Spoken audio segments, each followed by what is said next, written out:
She slapped the Duke at her sister's wedding. 3 months later, she was his bride. The champagne glass shattered against the marble floor. Lady Margaret Hartwell's hand connected with the Duke of Ashmont's face, with a crack that silenced the entire wedding reception. But as 200 guests gasped in shock, no one could have predicted that 3 months later, Margaret would be walking down the aisle to marry the very man she'd just humiliated in front of London's highest society. Hello, lovely. If you're enjoying this tale of scandal, redemption, and unexpected love, I'd be so grateful for a like or subscribe. It helps me bring you more stories of passion, pride, and second chances. And if you're up for it, tell me in the comments where you're watching from. I read every note, and it always brings a smile to my face. Want a heroine named after you someday? Share your first name in the comments, and I'll start sprinkling them into future tales. 1. Margaret Hartwell had perfected the art of being invisible at her younger sister's wedding until the moment she heard the Duke of Ashmont's words. The reception at Hartwell Manor was everything their mother had dreamed of for Isabel. Crystal chandeliers cast dancing light across the ballroom where 300 guests celebrated in their finest evening wear. Isabel looked radiant in ivory silk, her new husband, Lord Peters, beaming beside her as they moved through the crowd, accepting congratulations. Margaret stood near the terrace doors, in her pale blue bridesmaid gown, watching the festivities with the practiced smile of someone who'd learned to hide disappointment. At 26, she was considered past her prime by society's cruel standards.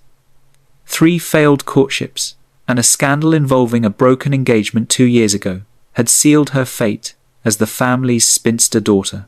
She'd made peace with it, or so she told herself. Such a shame about the elder sister, a voice carried across the terrace. Margaret's hand froze on her champagne glass. She recognized that voice, deep, aristocratic, belonging to Alexander Rothwell, Duke of Ashmont. What do you mean? Another male voice, probably Lord Whitmore. The bridesmaid in blue. The Duke's tone dripped with casual cruelty. Margaret Hartwell, once considered quite the catch, now desperately clinging to the edges of her sister's happiness. I hear she's been rejected by 3 different suitors. One can only imagine what defects of character would cause such consistent failure. Margaret's breath caught in her chest. Ashmont, that's rather harsh, Whitmore protested weakly. Harsh, but true.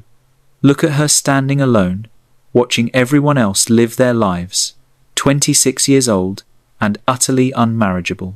Her parents must be devastated, having to support her for the rest of her days. At least the younger sister managed to secure a decent match, though Peters is hardly a prize himself. The Duke laughed, a cold sound that made Margaret's hands shake. I give the marriage 2 years before he realizes what a mistake he's made, aligning himself with a family whose eldest daughter is so fundamentally flawed that no one wants her. Something inside Margaret shattered. She'd endured the whispers, the pitying looks, the gradual disappearance of invitations.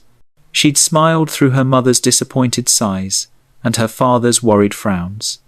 She'd watched friend after friend marry while she remained behind, pretending it didn't hurt. But this was different. This was her sister's wedding day. This man, this arrogant, cruel Duke, was poisoning what should have been a joyful celebration with his venom. Margaret set down her glass with deliberate care. Her hands were steady now, filled with cold fury. She walked through the terrace doors, onto the stone balcony, where the Duke and Lord Whitmore stood with their backs to her, looking out over the moonlit gardens.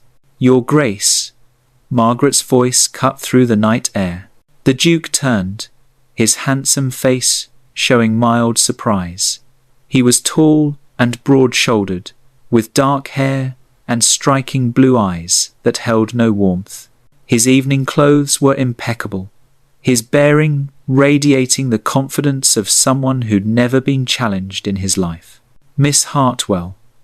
He inclined his head slightly, his expression shifting to something that might have been embarrassment, though Margaret suspected he wasn't capable of that emotion. I didn't realize you were… What? That I was close enough to hear you discuss my failures as a human being, to hear you mock my sister's marriage and insult my family. Margaret's voice remained calm, but her eyes blazed. Did you think I was too far away? Or did you simply not care because women like me don't matter enough to consider? Lord Whitmore backed away, clearly wanting no part of what was coming. The Duke's jaw tightened. Miss Hartwell, I apologize if you overheard. If I overheard? Margaret stepped closer.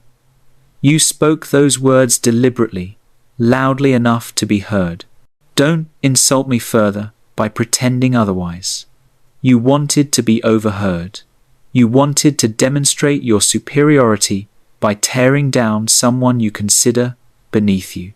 You're being emotional, the Duke said dismissively. I was merely making an observation. An observation? Margaret's voice rose slightly. You called me fundamentally flawed. You suggested my presence casts a shadow over my sister's happiness. You implied my parents should be ashamed of me. Her hands clenched at her sides. You know nothing about me, Your Grace. Nothing about the reasons behind my failed courtships. Nothing about my character or my worth. And yet you feel entitled to pass judgment as if my entire existence can be summarized and dismissed in a few cruel sentences. The Duke's expression hardened. Miss Hartwell, you're causing a scene. Perhaps you should. Perhaps I should what? Return to my corner and accept your assessment of my worthlessness? Smile and pretend I didn't hear you trying to humiliate me? Margaret's voice shook with rage. No, Your Grace, not tonight. You forget yourself, the Duke said coldly. I am a Duke. Yes, I'm aware. You wear your title like armor, believing it excuses any cruelty, any thoughtlessness. You think your rank gives you the right to judge and diminish others without consequence. Margaret's eyes met his directly. But titles don't make you a good person, Your Grace. They just make you a privileged one. The Duke's face flushed with anger. How dare you speak to me? Margaret's hand moved before she could think. The slap echoed across the terrace like a gunshot. For a moment, everything stopped. The Duke's head had snapped to the side, a red mark blooming on his cheek. Lord Whitmore stood frozen, his mouth open. From inside the ballroom, conversation died as heads turned toward the terrace. Margaret's palm stung, but she felt no regret, only a cold satisfaction. That, she said quietly, is for my sister's wedding day, which you tried to poison with your cruelty, and for every woman you've ever dismissed as worthless, simply because she didn't meet your impossible standards. The Duke touched his cheek, his eyes wide with shock. No one had ever struck him before. No one had ever dared. You will regret this, he said, his voice low and dangerous. The only thing I regret, Margaret replied, is not doing it sooner. She turned and walked back into the ballroom, her head high, even as every eye in the room fixed on her. Her mother's face was white with shock. Her father looked torn between fury and confusion. Isabel stood frozen, her perfect wedding day shattered by scandal. But Margaret didn't stop. She walked through the silent crowd, out the main doors, and up the stairs to her room, where she finally allowed herself to shake. What had she done? By morning, the entire story would be all over London. She'd assaulted a duke at her own sister's wedding. Her family would be ruined. Any remaining hope of a respectable life would be destroyed. Margaret sank onto her bed, still in her bridesmaid gown, and waited for the consequences to begin. 3 days after the wedding, Margaret sat in her father's study, facing the full weight of her actions. Lord Hartwell paced behind his desk, his face grey with worry. Lady Hartwell sat rigid in a chair, her expression a mixture of disappointment and fear. Isabel, back from her brief honeymoon, watched Margaret with eyes that held both sympathy and frustration. "The Duke of Ashmont has not pressed charges," Lord Hartwell said finally, "for which we should be grateful." "Grateful?" Margaret's mother's voice trembled. "Margaret assaulted a duke in front of 300 witnesses.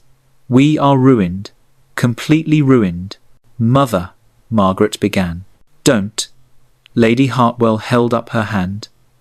"I don't want to hear your justifications. Whatever he said, whatever insult you perceived, nothing justifies what you did. Do you understand what this means for our family? For your sister's marriage?" Isabel shifted uncomfortably. "Lord Peters says his family is concerned about the association." The words hit Margaret like a physical blow. Her impulsive action was now threatening her sister's happiness. "I'm sorry," Margaret whispered. "I never meant to hurt you, Isabel, any of you, but you did." Her father stopped pacing. "The scandal sheets are calling you the slapping sister. Every drawing room in London is discussing your behaviour. We've received 3 letters from families withdrawing their social invitations. The Duchess of Marlborough has specifically requested you not attend her annual ball." Margaret absorbed each blow silently. "There's only one solution," Lady Hartwell said quietly. "Margaret must leave London. Perhaps stay with your Aunt Catherine in Scotland for a year or 2, until this scandal fades." "Exile," Margaret said flatly. "Protection," her mother corrected. "From further damage to yourself and to this family." Before Margaret could respond, their butler entered. "Forgive the interruption, my lord, but the Duke of Ashmont is here. He requests an audience with Miss Margaret." The room fell silent. "Absolutely not," Lady Hartwell said immediately. "After what she did?" "I'll see him," Margaret interrupted, surprising herself. "I owe him an apology, at least." Her father studied her for a long moment, then nodded. "In the drawing room, your mother and I will be present." 5 minutes later, Margaret faced the Duke of Ashmont for the second time. In daylight, he was even more imposing. The mark on his cheek had faded to a faint bruise, barely visible. He stood near the fireplace in a charcoal coat, his expression unreadable. "Your Grace," Margaret's father began formally, "we are deeply sorry for a quig." "I wish to speak with Miss Hartwell alone," the Duke interrupted. "That's impossible," Lady Hartwell protested. "Unchaperoned? After everything that's happened?" The Duke's gaze remained fixed on Margaret. "What I have to say is for Miss Hartwell's ears only. You have my word as a gentleman that I mean her no harm." The word gentleman hung in the air with bitter irony. "It's fine," Margaret said quietly. "You can wait outside." After her parents reluctantly left, closing the door behind them, an uncomfortable silence filled the room. The Duke studied her with those cold blue eyes, and Margaret forced herself to meet his gaze. "I came to apologize," he said finally. Margaret blinked, certain she'd misheard. "You came to what?" "Apologize. For my words at the wedding." The Duke moved closer, though he maintained a proper distance. "What I said was cruel and unwarranted. I spoke without knowledge and without kindness. You were right to call me out for it." "I slapped you," Margaret pointed out. "Yes, you did." Something flickered in his expression. "And while I can't say I enjoyed it, I'll admit I deserved it. Perhaps worse." Margaret didn't know what to say. This wasn't at all what she'd expected. "Why did you say those things?" she asked quietly. "You don't know me. You don't know anything about my life or my choices." The Duke was silent for a moment. "Because," he said finally, "I am exactly the sort of man you called me. Privileged, arrogant, accustomed to judging others while never examining myself. He met her eyes. Your words that night cut deeper than your hand ever could, Miss Hartwell. Because they were true. Margaret studied him, looking for signs of deception or mockery. She found none. The scandal has affected your family, the Duke continued. I take responsibility for that. My words created the situation that led to your actions. Therefore, I propose a solution. What kind of solution? A courtship. Public, visible, and entirely strategic. If the Duke of Ashmont is seen courting the woman who slapped him, society will view the incident differently, as a passionate moment between two people with strong feelings, rather than an assault. The scandal will transform into a romantic tale. Margaret stared at him. You can't be serious. I'm completely serious. 3 months of public courtship. I'll court you properly. Calls, rides in the park, attendance at social events. At the end of 3 months, we'll announce an engagement. The scandal will be buried under wedding preparations. And then, Margaret asked carefully, and then we'll marry, if you're willing. I need a duchess. You need to restore your family's reputation. It's a practical arrangement that benefits us both. You want to marry me, the fundamentally flawed spinster? The bitterness in Margaret's voice surprised even her. The Duke winced. I want to make amends for the harm I caused, and I want a wife who isn't afraid to challenge me. You've proven you have that quality in abundance. This is insane, Margaret said. We don't love each other. We barely know each other, and our acquaintance began with you insulting me and me assaulting you. Many successful marriages have begun with less promising foundations, the Duke replied. I'm not offering romance, Miss Hartwell. I'm offering redemption, for both of us. Margaret turned away, her mind racing. The offer was absurd, yet it would save her family from complete ruin. Isabel's marriage would be protected. Her parents would be spared the shame of having a daughter exiled in disgrace. But could she really tie herself to this man? This arrogant Duke who saw marriage as a transaction? I need time to think, she said finally. Of course. Take 3 days. If you agree, meet me in Hyde Park on Thursday at 3 o'clock. If you don't come, I'll understand, and I'll do what I can to minimize the scandal's impact on your family through other means. The Duke moved toward the door, then paused. For what it's worth, Miss Hartwell, I meant what I said. You were right about me, and perhaps, he hesitated, perhaps this arrangement could benefit us both in ways neither of us expects. Then he was gone, leaving Margaret alone with the most impossible decision of her life. 3. Margaret didn't sleep for 3 days. She walked the gardens at Hartwell Manor until her feet ached, trying to make sense of the Duke's proposal. Her mother urged her to accept, seeing it as divine intervention. Her father remained cautious, concerned about Margaret marrying a man she barely knew. Isabel just looked worried. Thursday arrived grey and drizzly. At 2:30, Margaret stood in her bedroom, staring at her reflection. She wore a simple walking dress of deep green, her hair pinned neatly beneath a modest hat. She looked like someone preparing for a pleasant afternoon stroll, not someone about to decide her entire future. Are you going to meet him? Isabel asked from the doorway. Margaret turned. Her sister looked lovely as always, but there were new worry lines around her eyes. The scandal was affecting her too. I don't know, Margaret admitted.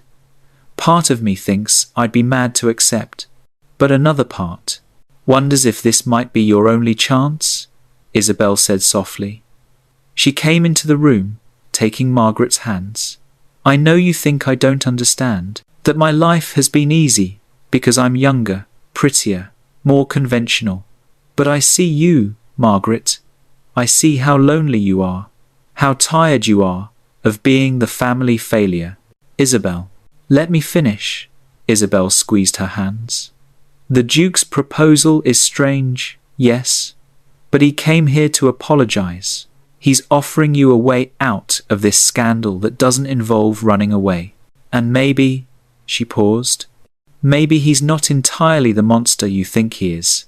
He called me fundamentally flawed, and you slapped him across the face in front of half of London. If you can both move past that, perhaps there's hope for something real. Margaret pulled away, moving to the window. Rain streaked the glass, blurring the world outside. What if I accept, and it's a disaster? She asked quietly. What if I marry him and spend the rest of my life regretting it? What if you don't accept and spend the rest of your life wondering what might have been? Margaret closed her eyes. Isabel was right. She was so tired.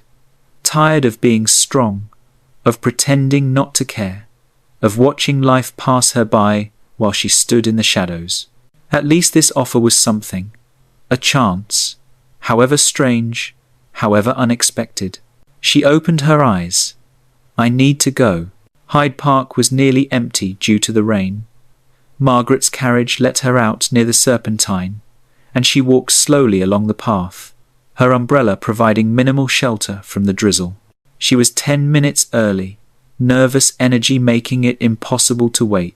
The Duke appeared precisely at 3 o'clock, emerging from beneath the trees, like a character from a Gothic novel. He wore a black coat and carried no umbrella, seemingly unbothered by the rain. They stood facing each other for a long moment. I wasn't certain you'd come, he said finally.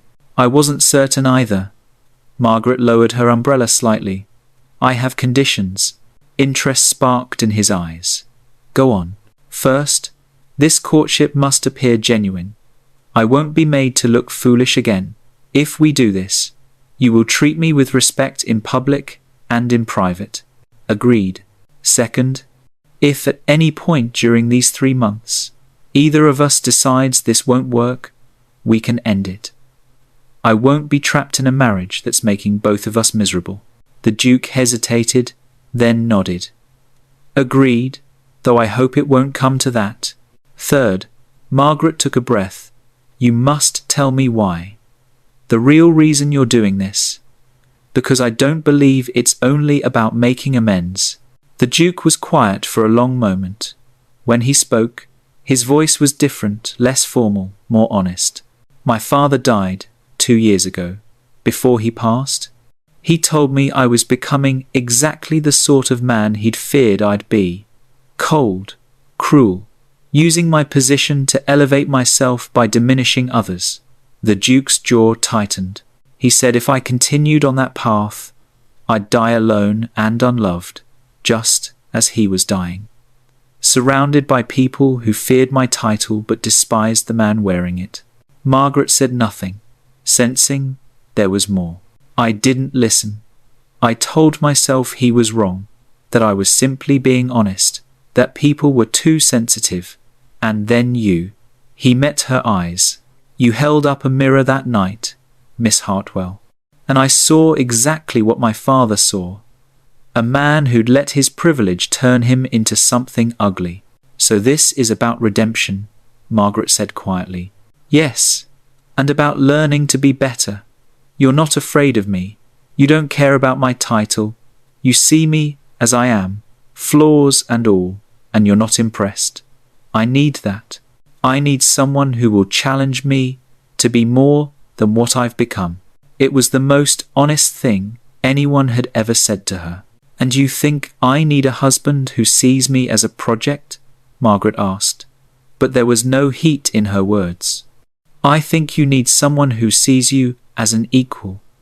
Someone who respects your strength rather than being intimidated by it. The Duke stepped closer, close enough that they shared her umbrella. I can't promise you love, Miss Hartwell, but I can promise you respect, honesty, and a genuine effort to be the sort of man you wouldn't be ashamed to call your husband. Margaret studied his face, looking for any sign of deception. She found only sincerity and something that looked like hope. 3 months, she said finally. We'll see where this leads. Relief flashed across the Duke's features. Thank you. Don't thank me yet, Your Grace. I'm still the woman who slapped you. I haven't become agreeable overnight. For the first time, the Duke smiled a real smile that transformed his entire face. Good. I'm counting on it. They walked together through the rain, an unlikely pair beginning an impossible courtship, and Margaret felt something she hadn't felt in years. Possibility. 4. The next 6 weeks transformed Margaret's life in ways she never imagined. True to his word, the Duke courted her properly and publicly. He called at Hartwell Manor every afternoon, sitting in the drawing room, making polite conversation, while her mother watched with barely concealed excitement. They rode in Hyde Park during the fashionable hour, the Duke's horse perfectly matched to her own. They attended the theatre, the opera, and carefully selected social events where their appearance together caused exactly the right amount of gossip.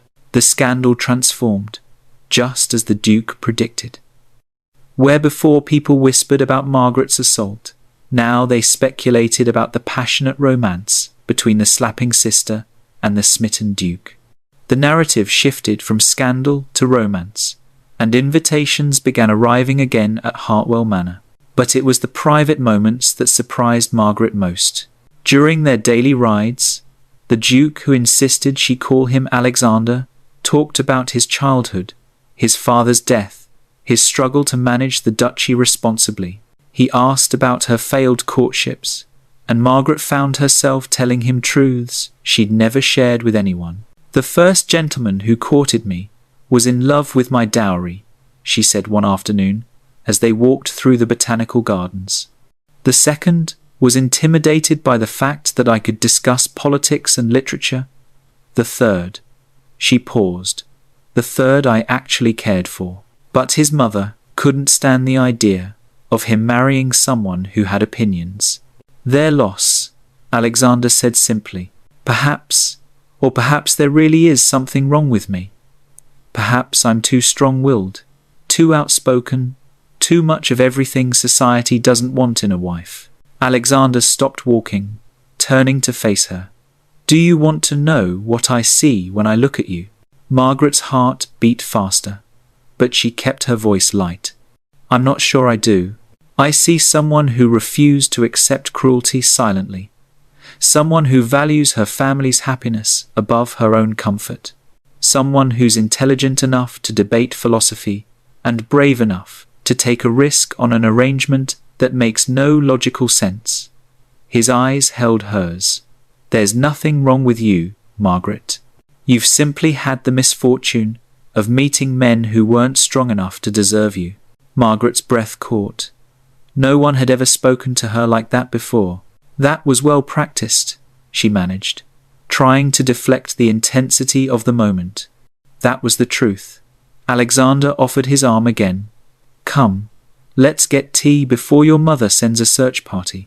By the 8th week, Margaret realized something terrifying. She was falling in love with him. It happened in small moments. The way Alexander listened when she spoke, really listened, as if her words mattered. The way he asked her opinion on estate matters, then actually considered her suggestions. The way he smiled when he saw her, as if her presence genuinely pleased him. One evening, at a dinner party hosted by Lady Ashworth, Margaret watched Alexander across the room. He was speaking with a young gentleman who looked nervous and out of place. Instead of the dismissive cruelty she'd witnessed at Isabel's wedding, Alexander was patient and kind, drawing the young man into conversation and making him feel included. He's changed, a voice said beside her. Margaret turned to find Lady Ashworth, the elderly duchess who'd known Alexander's family for decades. Everyone's noticed, Lady Ashworth continued. Whatever you're doing, Miss Hartwell, keep doing it. That boy has been heading down a dark path since his father died. You've given him a reason to be better. I haven't done anything, Margaret protested. You've done everything.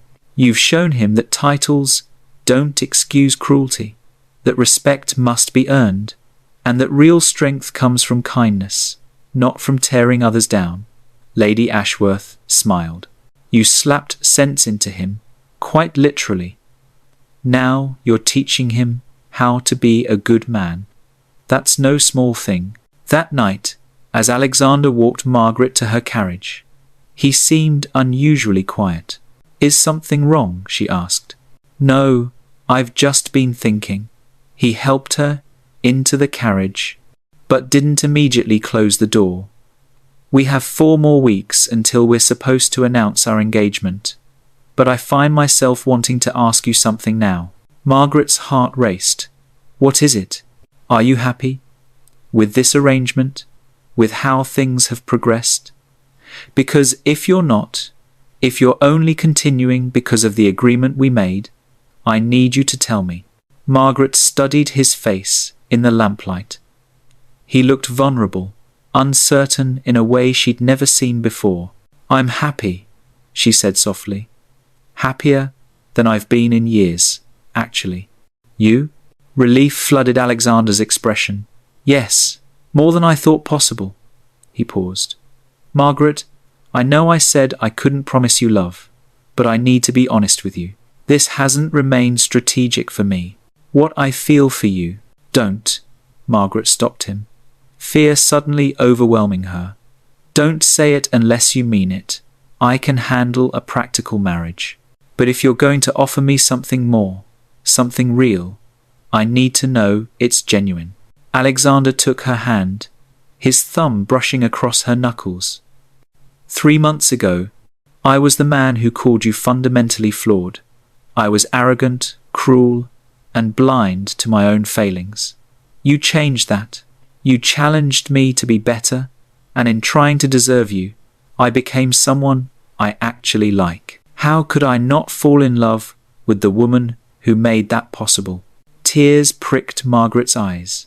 Alexander, you don't have to say anything back. I just needed you to know. This isn't about strategy anymore. Not for me. Before Margaret could respond, he squeezed her hand once and closed the carriage door, stepping back as the driver urged the horses forward. Margaret sat in the darkness, her hand still warm from his touch, and let herself believe in something she'd thought impossible, that she could be loved exactly as she was. 5. 2 weeks before the planned announcement, disaster struck. Margaret was having tea with her mother when their butler brought the letter. It was from Lord Peter's mother, and its contents were devastating. She's demanding Isabel end her association with you, Lady Hartwell said, her voice shaking. She says, if Isabel continues to see you regularly, Lord Peters will face consequences within his family. They don't want their name associated with the scandal, even with the Duke's courtship. Margaret felt sick, but I thought the courtship was fixing everything. It's helping, but some families have long memories. And Lady Peters has never approved of the match. She's using this as leverage to separate Isabel from us entirely. That afternoon, Margaret met Alexander in the park and told him everything. I have to end our courtship, she said, the words tearing at her heart. Isabel's happiness is at stake. If I step back from society, if I disappear quietly, Lady Peters will have no reason to punish her. Absolutely not, Alexander said firmly. You don't understand. I understand perfectly. You're trying to sacrifice yourself again, just like you always do, but I won't let you. He took her hands. Margaret, we're 2 weeks from our engagement announcement. 2 weeks from making this official. Once we're engaged, once you're going to be a duchess, Lady Peters won't dare continue this campaign. The social cost would be too high. But what if that makes it worse? It won't. Trust me. Alexander's eyes were intense. Better yet, trust us. What we've built these past months is real. Don't let fear destroy it. That evening, Alexander requested a meeting with Lord and Lady Peters. Margaret wasn't present, But Isabella told her later what happened. The Duke had been diplomatic, but firm. He'd made it clear that Margaret would soon be his Duchess, that any family attempting to punish her would be positioning themselves against the duchy. More importantly, he'd pointed out that Lord Peters had married into a family known for loyalty and integrity qualities that reflected well on Peters himself. Lady Peters had been forced to back down. "He fought for you," Isabel told Margaret, tears in her eyes. "He didn't have to do that, but he stood up to one of the most intimidating women in London and made it clear that hurting you meant going through him first." Margaret sat in stunned silence. No one had ever fought for her before. The next day, she went to Alexander's townhouse, a bold move that required her maid as chaperone, but made a statement nonetheless. Alexander received her in his study, surprise and pleasure warring on his face. "Margaret, this is unexpected." "I love you," Margaret interrupted. "I've been afraid to say it, afraid to believe it, but I do. You're nothing like the man I met at my sister's wedding. You're kind and thoughtful and brave, and you make me believe I might actually deserve happiness." Alexander crossed the room in 3 strides, pulling her into his arms. "You deserve everything," he said fiercely, "and I intend to spend the rest of my life proving that to you." He kissed her then, a kiss full of promise and possibility, and Margaret finally let herself believe in their impossible love story. 2 weeks later, the Duke of Ashmont announced his engagement to Miss Margaret Hartwell at Lady Ashworth's ball. Society, which had watched their courtship with fascinated interest, responded with applause rather than scandal. The slapping sister was becoming a duchess, and somehow that felt exactly right. At the engagement party, Alexander pulled Margaret aside. "I have something for you," he said, producing a small box. Inside was a beautiful sapphire ring. "It was my mother's. She would have loved you, your strength, your honesty, your refusal to be anything less than yourself." Margaret's eyes filled with tears. "It's beautiful. So are you." Alexander slipped the ring onto her finger. "Thank you for slapping me. Best thing that ever happened to me." Margaret laughed through her tears. "Thank you for being worth it." 3 months after that shocking moment at Isabel's wedding, Margaret walked down the aisle of St. James Church. The pews were filled with society's elite, but Margaret only saw Alexander, standing at the altar with love and pride shining in his eyes. As she reached him, he took her hand and whispered, "Ready to become a duchess? Ready to become your wife," Margaret corrected. The ceremony was beautiful, the celebration joyous. But the best moment came later, when Alexander and Margaret stood on the terrace of their townhouse, looking out over London. "Do you regret it?" Margaret asked. "Everything we went through to get here?" Alexander pulled her close. "Not for a second. You were right that night, you know. I was arrogant and cruel, but you saw something in me worth saving, and you demanded I be better. That's love, Margaret. Real love. Not accepting someone as they are, but believing in who they could become." Margaret smiled, thinking about the champagne glass shattering on marble, the crack of her palm against his cheek, the shocked gasps of 300 guests. "We certainly gave them a story to tell." "The best stories start with impossible moments," Alexander said, kissing her softly. "And ours is just beginning." And so it was. The Duke and Duchess of Ashmont became known not just for their scandalous beginning, but for their genuine partnership.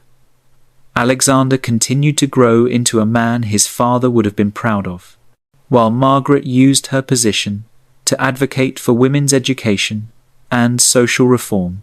Years later, when their daughter asked how they fell in love, Margaret and Alexander would exchange knowing smiles. "It started with a slap," Margaret would say, "and ended with forever," Alexander would add, and their daughter, raised by parents who taught her that love sometimes requires challenging the ones we care about to be their best selves, would understand that the best love stories aren't perfect, they're real. And so, dear listeners, Margaret and Alexander proved that sometimes the most impossible beginnings lead to the most beautiful endings. Their love didn't start with romance, but with hard truths and genuine change. And perhaps that's the greatest love story of all. Two imperfect people who challenged each other to become better together. If this story touched your heart, please show your support by liking this video and subscribing for more tales of passion, redemption, and unexpected love. I'd love to hear your thoughts. Do you believe people can truly change? Would you have given the Duke a second chance? Share your reflections in the comments below. I read every single one. Until next time, may you always demand better from those you love, and be brave enough to change for those who demand better from you. This is your storyteller, reminding you that the most beautiful stories are the ones we have the courage to fight for.